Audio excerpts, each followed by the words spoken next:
primeiro passo para você bloquear aqui uma pessoa no WhatsApp é você abrir aqui a tela inicial, tá? Então, já estou aqui na tela inicial do aplicativo e aqui eu preciso procurar a conversa com essa pessoa. Aqui no caso, eu vou bloquear esse contato que está aparecendo aqui para mim, tá? Toda vez que você bloqueia aqui uma pessoa, você vai bloquear ela sem que ela seja notificada. Então, não vai dar para a pessoa saber que ela foi bloqueada, tá?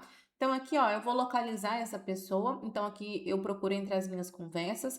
Você pode pesquisar aqui também, se você tiver dificuldade de achar essa pessoa, ou se não tiver uma conversa com ela aqui, tá? Aí você pesquisa aqui pelo nome dela. Então, aqui, como eu já localizei, eu dou um toque longo aqui nessa conversa, tá? Ou nesse contato. Eu dou um toque longo e aparece para mim algumas opções lá na parte de cima.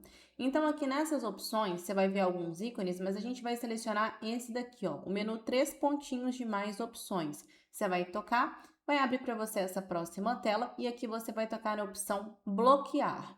Seleciona a opção de bloquear, vai abrir para você essa próxima página, tá? E aqui a pessoa não pode mais me fazer ligações nem me enviar mensagens. Então, essa pessoa ela não vai mais me incomodar, porque ela vai ficar aqui de fato, né, bloqueada aqui de fazer qualquer tipo de contato comigo, mas ela também não sabe que foi bloqueada ou denunciada por mim. Nesse caso, quando eu bloqueei alguém, eu tenho a opção também de denunciar essa conta.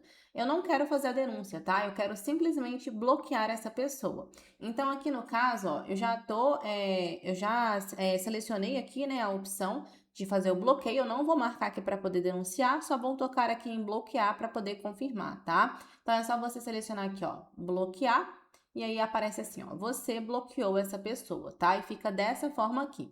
Caso depois que você bloqueia a pessoa, você não queira manter a pessoa aqui ainda na sua tela de conversa, você tem duas opções. Você pode dar um toque longo e arquivar essa conversa, ou você pode até mesmo excluir aqui e apagar a conversa, tá? Caso você não queira aqui manter, né, essa pessoa aqui aparecendo na sua tela, já que ela está bloqueada aqui por você.